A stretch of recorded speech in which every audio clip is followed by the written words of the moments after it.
Melissa, my best friend, was about to tie the knot, and she had sent out 100 wedding invitations with high hopes. However, to her dismay, not a single response came in. It wasn't that people declined. It was as if her invitations had disappeared into thin air. At first, we thought maybe there was an issue with the postal service or the stamps she used. So Melissa decided to send a text message to all her invited guests to confirm and remind them about the wedding. To her astonishment, everyone ignored her messages, leaving her puzzled and distressed. Just 2 weeks before the big day, Melissa told me that her fiancé, Seth, had gone missing. I had never met Seth before, as I had only known Melissa for a few months. Our friendship blossomed when her car broke down in front of my house, and I offered her a place to wait while the tow truck arrived.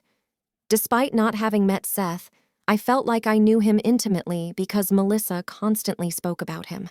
I couldn't help but look forward to their wedding, maybe even more than Melissa herself. Her happiness meant the world to me, and I could see the toll the wedding stress was taking on her, even before the news of Seth's disappearance. Melissa filed a police report, but she wasn't too optimistic about it considering Seth was an adult male. It seemed like the chances of finding him were slim. She mentioned consulting a private detective who was looking into the matter. A week before the wedding, Melissa showed up at my house in the middle of the night. She said she knew where Seth was, but we had to act quickly. Next thing I knew, we were racing down the highway, leaving town behind. I kept asking her for an explanation, but she insisted on waiting until we arrived at our destination. We drove for hours without stopping, starting before sunrise and continuing until after sunset. My lack of navigational skills didn't matter. I could tell we were going in circles. We crossed state lines and, 5 hours later, crossed back into the same state. I recognized the same rest stop from the morning because of a red car parked there.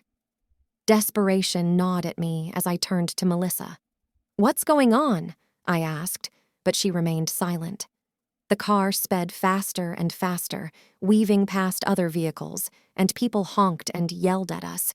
We hit speeds of 75, 80, even 90 miles per hour. The car trembled like a toy, and Melissa seemed lost in a trance. Fear paralyzed me, and I began to accept the possibility of impending doom.